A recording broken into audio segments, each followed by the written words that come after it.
ಇವತ್ತಿನ lunch box love series ನೋಡೋಣ ಬನ್ನಿ. ಸಿಂಪಲ್ಲಾಗಿ ಖಾರ ಪೊಂಗಲ್ನ ಮಾಡಿದ್ದೀನಿ. So hi guys, hi everyone. ಇವತ್ತಿನ ಲಂಚ್ ಬಾಕ್ಸ್ ರೆಸಿಪಿಯಲ್ಲಿ ಸಖತ್ ಟೇಸ್ಟಿಯಾಗಿ ಸಿಂಪಲ್ಲಾಗಿ ಖಾರ ಪೊಂಗಲ್ ಹೇಗೆ ಮಾಡಿದೆ ಅನ್ನೋದನ್ನ ಶೇರ್ ಮಾಡ್ತಾಯಿದ್ದೀನಿ. ಸೊ ಬನ್ನಿ ನೋಡೋಣ. ಮೊದಲಿಗೆ ನಾನಿಲ್ಲಿ ಅರ್ಧ ಕಪ್ಪಷ್ಟು ಹೆಸರು ಬೇಳೆ, ಅರ್ಧ ಕಪ್ಪಷ್ಟು ಅಕ್ಕಿನ ಸೇರಿಸ್ಕೊಂಡು ಚೆನ್ನಾಗಿ ತೊಳ್ಕೊತಾ ಇದ್ದೀನಿ.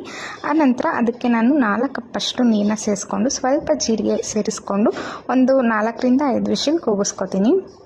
ಜೀರಿಗೆ ಹಾಕೋದ್ರಿಂದ ಒಂದು ಒಳ್ಳೆ ಟೇಸ್ಟ್ ಕೊಡುತ್ತೆ ಆ್ಯಂಡ್ ಘಮ ಕೂಡ ಚೆನ್ನಾಗಿರುತ್ತೆ.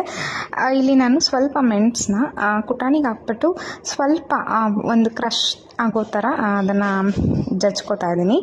ಸೊ ದಟ್ ನಮಗೆ ತಿನ್ನುವಾಗ ಅದ್ರದ್ದು ಫ್ಲೇವರ್ ಸಿಗಬೇಕು ಪೆಪ್ಪರ್ದು. ಸೊ ಅವಾಗ ತುಂಬ ಟೇಸ್ಟಿಯಾಗಿರುತ್ತೆ. ಆನಂತರ ಇಲ್ಲಿ ವಿಷಲ್ ಹೋಗಿತ್ತು ಅನ್ನ ಕೂಡ, ಅದನ್ನು ನಾನು ಸ್ವಲ್ಪ ಸ್ಮ್ಯಾಶ್ ಮಾಡ್ಕೋತಾ ಇದ್ದೀನಿ. ಸೊ ದಟ್ ಸಾಫ್ಟಾಗಿರುತ್ತೆ ಅನ್ನೋದಕ್ಕೋಸ್ಕರ ಅಷ್ಟೇ. ಇಲ್ಲಿ ನಾನು ಇದಕ್ಕೆ ಇವಾಗ ಒಗ್ಗರಣೆ ಮಾಡ್ಕೋತಾ ಇದ್ದೀನಿ.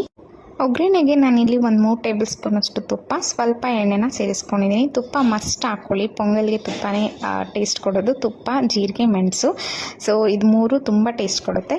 ಸೊ ತುಪ್ಪ ಎಣ್ಣೆ ಕಾದ ನಂತರ ಸ್ವಲ್ಪ ಸಾಸಿವೆ ಹಾಕ್ಕೊಂಡಿದ್ದೀನಿ. ಆನಂತರ ಗೋಡಂಬಿ ಹಾಕ್ಕೊಂಡಿದ್ದೀನಿ, ಹಸಿರು ಮೆಣಸಿನ್ಕಾಯಿ, ತುರಿದಿರುವಂಥ ಶುಂಠಿನೂ ಅಷ್ಟೇ ತುಂಬ ಟೇಸ್ಟ್ ಕೊಡುತ್ತೆ, ಅದನ್ನು ಕೂಡ ಮಿಸ್ ಮಾಡದೆ ಹಾಕ್ಕೊಳ್ಳಿ. ಆನಂತರ ಕರಿಬೇವಿನ ಸೊಪ್ಪು, ಹಸಿರು ಮೆಣಸಿನ್ಕಾಯಿ ಇಷ್ಟನ್ನು ಹಾಕ್ಬಿಟ್ಟು ಚೆನ್ನಾಗಿ ಫ್ರೈ ಮಾಡಿಕೊಂಡು ಆನಂತರ ಸ್ವಲ್ಪ ಅರಿಶಿನ ಕೂಡ ಸೇರಿಸ್ಕೊಂಡಿದ್ದೀನಿ. ಆನಂತರ ನಾನು ಕ್ರಷ್ ಮಾಡ್ಕೊಂಡಿದ್ದ ಮೆಣಸು ಮತ್ತು ಸ್ವಲ್ಪ ಜೀರಿಗೆನ ಹಾಕ್ಕೊಂಡಿದ್ದೀನಿ. ಸೊ ಬೇಯಿಸುವಾಗಲೂ ನಾನು ಜೀರಿಗೆನ ಆ್ಯಡ್ ಮಾಡ್ತೀನಿ, ಒಗ್ಗರಣೆಗೂ ಹಾಕ್ತೀನಿ, ಟೇಸ್ಟ್ ಚೆನ್ನಾಗಿರುತ್ತೆ, ಟ್ರೈ ಮಾಡಿ. ಇಷ್ಟನ್ನು ಹಾಕಿ ಚೆನ್ನಾಗಿ ಒಗ್ಗರಣೆ ಮಾಡಿ ಅನ್ನಕ್ಕೆ ಮಿಕ್ಸ್ ಮಾಡಿ ರುಚಿಗೆ ತಕ್ಕಷ್ಟು ಉಪ್ಪು ಹಾಕಿದ್ರೆ ಸೂಪರ್ ಟೇಸ್ಟಿಯಾಗಿ ಪೊಂಗಲ್ ರೆಡಿ ಆಗಿಬಿಡುತ್ತೆ. ಅದನ್ನು ಎಲ್ಲ ಮಿಕ್ಸ್ ಮಾಡಿಬಿಟ್ಟು ಒಂದು 5ರಿಂದ 6 ನಿಮಿಷ ಒಂದು ಕುದಿ ಬರುತ್ತೆ. ಸೊ ಅಲ್ಲಿವರೆಗೂ ನೀವು ಚೆನ್ನಾಗಿ ಕುಕ್ ಮಾಡಿಕೊಂಡ್ರೆ ಆಯಿತು. ಅದ್ರ ಮೇಲೆ ಕೈ ತುಂಬ ಕೊತ್ತಂಬರಿ ಸೊಪ್ಪನ್ನ ಹಾಕ್ಕೊಳ್ಳಿ, ಸಖತ್ ಟೇಸ್ಟ್ ಕೊಡುತ್ತೆ ಕೊತ್ತಂಬರಿ ಸೊಪ್ಪು ಕೂಡ. ಸೊ ಇಷ್ಟೇ ಫ್ರೆಂಡ್ಸ್, ಸೂಪರಾಗಿ ನಮಗೆ ಹೋಟೆಲ್ ಸ್ಟೈಲಲ್ಲೇ ಇರುತ್ತೆ ಈ ಪೊಂಗಲ್, ಟ್ರೈ ಮಾಡಿ.